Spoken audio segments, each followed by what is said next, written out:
It has been a long journey of trauma and legalized torture inflicted upon me by Spitzer and his associates. I understand that I cannot prosecute or criminally charge Spitzer for any of his crimes towards me, and he understands this as well.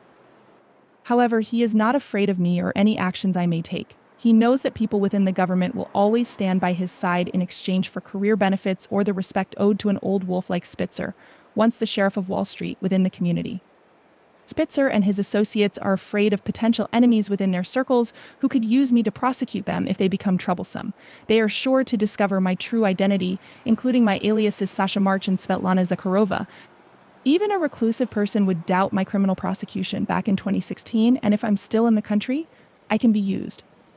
They wouldn't be wrong to use me because they understand my anger, my eagerness to reveal the truth, and all related feelings. It is foreseen by Spitzer and his associates that I will likely seek an opportunity to finally tell my side of the story, putting them in a losing position due to the crimes they have committed. Therefore, I must leave this country with a lifetime ban. As an alternative, I must be dead. In January 21st, 2024, I was arrested due to another Spitzer set-up criminal case.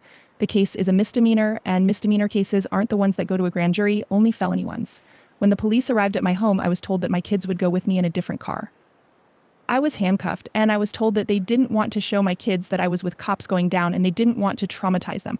I was told that I would be released in 2 hours at the precinct. I believed them and went down handcuffed and was put in a car. When the car departed, I looked back but didn't see any car following us. I asked the cops where my kids were. They said they didn't know anything and that they were a new set of cops and weren't aware of what I was promised by other cops. I started to cry. I asked my detective while in the precinct 1,000,000 times where my kids were. As he said I was annoying him, he said he could make my misdemeanor charge a felony if I didn't stop asking. I was arrested under the name Sasha March. This name was previously obtained and changed by me to get another SSN and have privacy from Spitzer and Co. I am tired of being flagged by NYPD when I show my ID, for example, when I wanted to file a criminal complaint against Spitzer at NYPD and was instead told that the cop would call 911 to report me to a psychiatrist. When I changed my ID at DMV under the name of Sasha March, I continued to have the same ID number. My plan to have a different SSN didn't happen because it wasn't approved. Instead, I developed more problems from my name change. The form for name change asked if I was currently under any proceedings like civil, criminal, or immigration.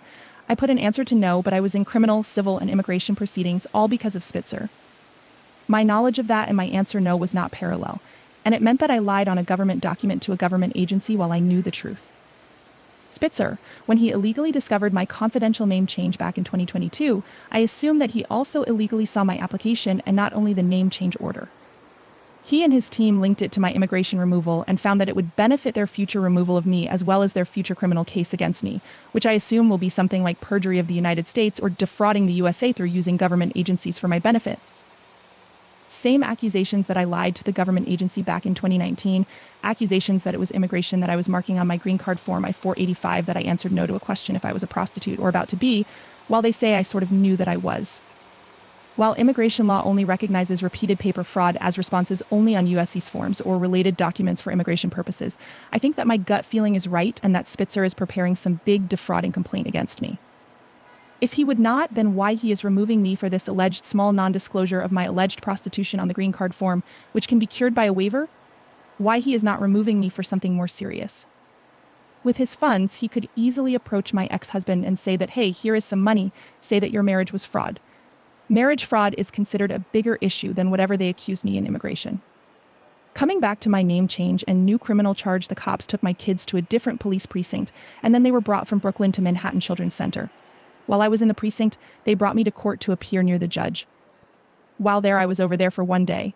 Then I appeared in front of the judge and was told that my driving privileges are suspended. If I ever drive again, I will be rearrested. While there, I was brought to jail Rikers Island, and from jail, I was brought again to court. While in court, I was posted $10,000 bail. And that's because of my previous criminal arrest with the lesbians. I didn't appear at one court date in December because my son was sick. I planned to appear during the next court date, but nobody cared. They posted bail, which had to be paid by a U.S. citizen or a resident with proven income. As an immigrant, one mostly deals with other immigrants because they have the knowledge to survive and share advice. I had only one citizen friend and a green card holder girlfriend who were able to help me. However, I was 10 days in jail. While in jail, my kids were taken by the nanny, to whom I previously gave a power of attorney to take care of my kids in case I or my husband were incarcerated. I didn't know if it had any legal power, so just in case, we filed 2 separate petitions for my 2 kids in Brooklyn Family Court in November 2023 for her to be a temporary guardian of my kids in case I am in jail. The 2 petitions were stamped filed, and we were told that it takes 3 months of approval. We also were told by a clerk that my nanny might have an email from the court. The email didn't arrive, and we thought that the process is correct and started. When she appeared in court when I was arrested to check on the petitions, they were gone. They were missing. Was it another strange thing or a premeditated corrupt movement that happened with me surprisingly too often? So my kids were given to the nanny. I went out of jail. When I went out and I saw an envelope on my dresser that had contact information of our caseworker, I immediately texted her and asked if she has any connection with family psychologists that helped to go through the traumatic events for my children. She said she will bring me things once we meet. She scheduled a visit with me and kids a day after and came at 7 p.m. Fortunately, I recorded our conversation that lasted about 2 hours. Once she came, she gave me a whole entire package of referrals, probably 20 pages thick. She did not tell me that there was a case in family court against me for neglect, and she was right back on February 6, 2024. There was no case against me. During the next couple of days, the caseworker started bombarding me with text messages asking non-related questions. I said that I will stop talking to her as I've read I am not obligated to speak to her and have a right to be present with an attorney. I felt that she is doing something behind the scenes and all her questions of me were bogus, as if she wanted to find out if there is a website where my charges come up. I also emailed her a few days prior and as well sent her a separate email that if she has something to share, she better use my P.O. box or email and she must stop looking for a contact with me through text or calls. I stated the same via my text message and since then didn't read her texts. Yvette Salato, previously stating on the recorded call that she would be visiting every 2 weeks and can close the case in 1 month, asked which daycare my kids are going to. I was just released from jail and under lots of stress and didn't ask which case she means. I thought that it is a case by ECS because my kids were a few days at Children's Center. Logically, I thought that if she said she will be visiting every 2 weeks, that means now it's me and 2 weeks it's a daycare and next time I see her will be in 1 month, but that's not going to happen because she will be closing the case. Then she tried reaching me through my kid's nanny who also lived with us. Because my nanny was too caring for the kids, she was complying with all unofficial orders that ECS have her. One order was for her to not provide me my kids to me and have them under my supervision. She had to be present all the time as well as pick up kids from daycare and drop them off there as well. Another order was that she must notify me about a court appearance. Nanny, however, said that I need to be at court, and from our understanding, that was a reference to a criminal court, which was scheduled in my new criminal case sometime in March. I didn't plan to not appear and continue to ignore the caseworker. Surprisingly, she appeared at daycare in 2 days and came back to my apartment in 3 days when my nanny was present, and I left home as previously caseworker said that I must not appear at home due to some order that I had never seen, and I have some non-existent order of protection to appear at home. Then she got a different order to say to me that I will not be arrested if I appear at home, and she was there with my kids and nanny for 2 hours on Friday, just 1 day after she visited daycare and 3 days after she visited me and my kids at home. During those days that we didn't speak, she texted nanny.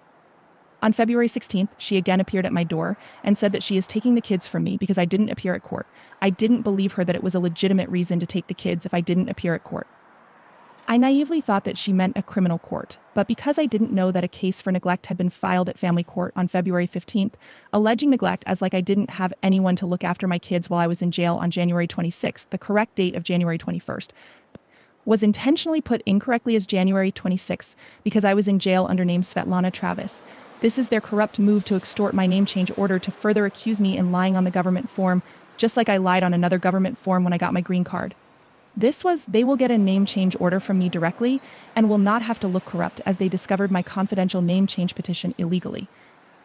As with all corrupt cases I had been through in the USA, the date of filing ACS case for neglect wasn't chosen stupidly. It was chosen by people that carefully craft my cases for Spitzer's benefit.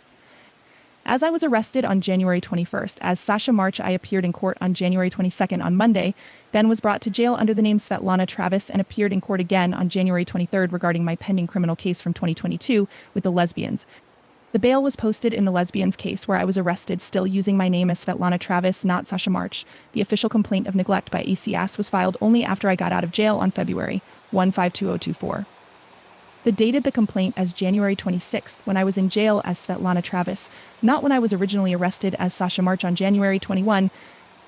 The official neglect complaint stated that while I was arrested I didn't have anyone who would take care of my kids during my arrest, and thus I neglected my kids and now we are in family court. A date was picked up corruptly to cross both of my names. On February 15th, 2024, when I refused to give her my kids at 7:40 p.m., She said that I must give her my kids because I missed a court date. I closed the door and stayed home. At 1:30 a.m., I was awakened by a police officer who said that I must give my kids to them. They showed me some court paper. On the court paper were different names and dates of births of my kids. My name there was also different. It said Sasha March, which was correct, and two incorrect ones, aka Sasha Zakharova, aka Sasha Travis. I told them that they are free to take kids with that date of birth, and these are wrong kids. I said to the nanny why she opened the door. She answered that they texted her and said if she doesn't open, they have an order that allows them to break the door, and if this way, me and her will be arrested and kids will be taken anyways. But police and ACS lied. They didn't have an order with them that allowed them to do that. An actual order that they relied on was an order signed by a judge, a family court judge, one of Spitzer's affiliates, and a wife of the president of the Asian Judges Shahabuddin Ally, who already issued orders favorably to Spitzer against me previously in Manhattan Civil Court. The correct order that they relied on stated that ECS worker alleges abuse or neglect by me and my husband during the night on February 15, 2024, which was not correlating with what lie I was told. That I didn't appear in family court. The correct order that they relied on stated that ECS worker alleges abuse or neglect by me and my husband during the night on February 15, 2024, which was not correlating with what lie I was told. That I didn't appear in family court. As a thoughtful step of their corrupt move, they didn't give my nanny any official order, so they can freely take my kids away from me and not write the lie that they also allege, like the nanny is neglecting or abusing my kids during the night of my kids being kidnapped by them while she was at home that night and 20 nights prior that night as well. What for was the circus of inspecting the apartment and let the nanny have the kids? Broadway shows aren't as dramatic as they are. They removed my kids using the wrong order, not printing the correct one surely, where they will find a printer at 1:30 a.m., as well as not even providing me a copy to my email, which they had. Of course, this way I would find out the time the order was issued. And they don't want me to see the correct time from which I allegedly abused or neglected my kids that night. Taking my kids meant that I surely will appear in family court next day. Family court is different with criminal court. They immediately ask you to raise right hand and swear to tell the truth as well, to say your name. While in criminal, you are staying silent for the whole time on all court appearances. I am sitting in front of Judge Ally on Friday, February 16th. And she asks, so your name is Sasha March? I answer yes. Then she asks, but I have a birth certificate in front of me that says your name is Svetlana Zakharova. I agree. I say I had this name when I delivered my kids. Then she asked if I have any other names. I said Svetlana Travis. Bingo. This is what they wanted. Now they could parallel Svetlana Travis's criminal case with lesbians and my new name Sasha March legally. She said that she needs to see an order of my name change. I showed her a copy. They scheduled an emergency hearing regarding new non-existent allegations of abuse. Taking my kids by them during the night meant that I surely will appear in family court next day. Family court is different with criminal court. They immediately ask you to raise right hand and swear to tell the truth as well, to say your name. While in criminal, you are staying silent for the whole time on all court appearances. I am sitting in front of Judge Ally on Friday, February 16th, and she asks, so your name is Sasha March? I answer yes. Then she asks, but I have a birth certificate in front of me that says your name is Svetlana Zakharova. I agree. I say I had this name when I delivered my kids. Then she asked if I have any other names. I said Svetlana Travis. Bingo. This is what they wanted. Now they could parallel Svetlana Travis's criminal case with lesbians and my new name Sasha March legally. She said that she needs to see an order of my name change. I showed her a copy. They scheduled an emergency hearing regarding new non-existent allegations of abuse. When I was in jail, I was told that my kids are with her, and I also notified her to check our November petition in family court because I didn't know if I'd be released from jail anytime soon.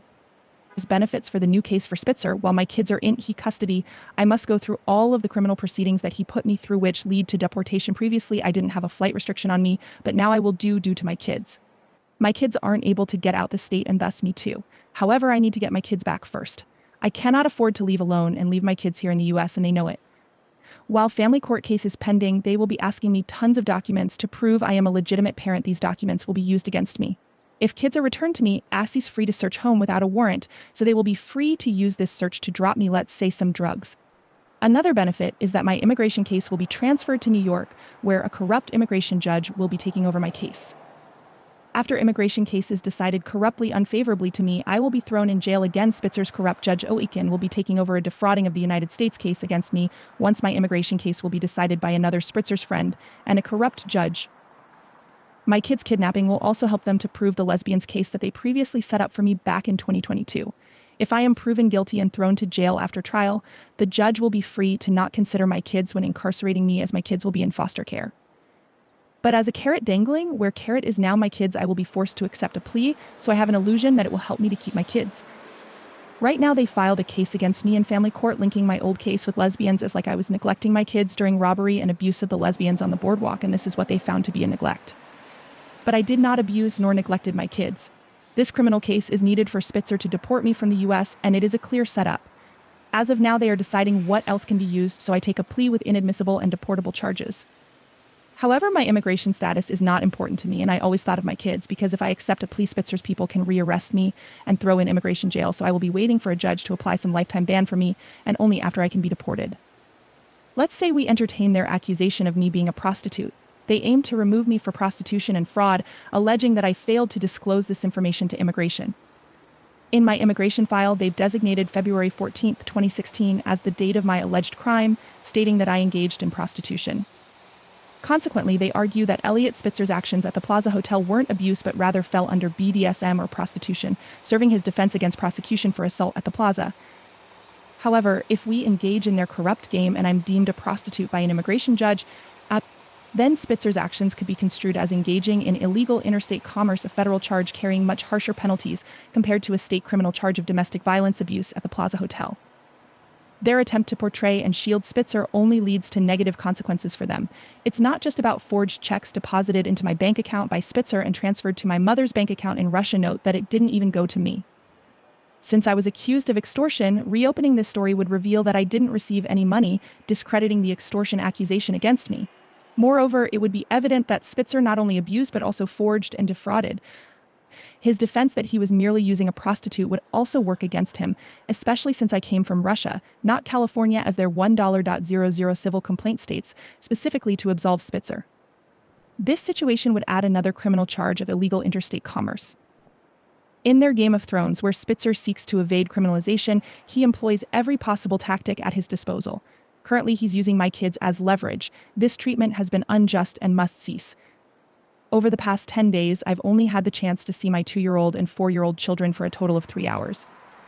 This situation is reminiscent of when I was unjustly incarcerated due to Spitzer's corrupt complaints, during which time I was unable to see my kids for 10 days, and they were placed in a children's center instead of being returned home promptly to their nanny. Spitzer, your continuous disregard for boundaries and exploitation of my situation must come to an end.